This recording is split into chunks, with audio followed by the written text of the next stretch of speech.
জিন্সের প্যান্ট ভাজি করবো। হ্যাঁ বন্ধুরা, তোমরা ঠিকই শুনছো, আজকে আমি জিন্সের প্যান্ট ভাজি করবো। না বন্ধুরা, তোমরা আজকে ঠিক শোনো, আজকে আমি করব বড়ই ভর্তা। তো আমাদের বড়ই ভর্তা করার জন্য আমরা সর্বপ্রথম গাছ থেকে কিছু বড়ই পেড়ে নিলাম। তো গাইস, বড়ই পাড়তে পারতে আমাদের কপাল ভালো থাকার কারণে আমাদের কোটাটা হঠাৎ করে ভেঙে গেছে। তাই আমরা এক সময় নিরুপায় হয়ে বড়ই ভর্তা করার জন্য ছাদের উদ্দেশ্যে রওনা হলাম। আমরা এখন ছাদে এসে আর বেশি দেরি না করে কিছুক্ষণের মধ্যে কোটা বাছার কাজ শুরু করে। বাছা কোটার কাজ শেষ হওয়ার পরে আমরা কিছুক্ষণের মধ্যে একটি ফায়ার সার্ভিস ভাড়া করে এনে আমরা মরিচ এবং ধনিয়া পাতাগুলো সুন্দর করে ধুয়ে নিলাম। আমরা এগুলোকে এভাবে ধোয়ার পরে অবশেষে আমরা একটি লোহার বালতির ভিতর বড়ইগুলোকে সুন্দরভাবে ঢেলে নিলাম। এইবারে এর মধ্যে একটি লোহার হ্যামার নামিয়ে আমরা এগুলোকে সুন্দরভাবে পিষে নিলাম।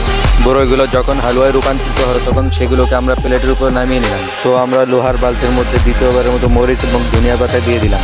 এইবারে এইগুলোকে আমরা সেই লোহার হ্যামার দ্বারা কিছুক্ষণ বেটে নিলাম। তো আমাদের বাটাবাটি কাজ মোটামুটি শেষ হওয়ার পরে এখন বাকি থাকলো শুধু তেঁতুল। তাই আমরা তেঁতুলগুলোকে তার হাড্ডি থেকে আলাদা করে প্লেটের উপর সুন্দরভাবে রেখে দিলাম। এখন গাইস, মালয়েশিয়া থেকে কাফনের কাপড়ে পেঁচিয়ে আনা চিনি এবং লবণের ডেড বুটিটাকে আমরা এর ভিতরে দিয়ে দিলাম। তো এখন হবে ফাইনাল মিক্স, যেখানে সমস্ত মিশ্রণকে একত্র করে ঢালাই মেশিন দ্বারা কিছুক্ষণ নেড়ে চেড়ে নিতে হবে। তো আমরা সেটাই করে নিলাম।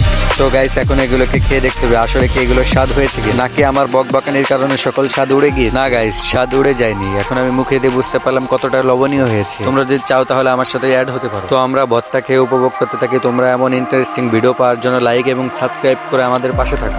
ও হ্যাঁ গাইস, তোমরা যদি ফেসবুক থেকে দেখে থাকো তাহলে লাইক এবং ফলো দিতে কিন্তু ভুলবে না।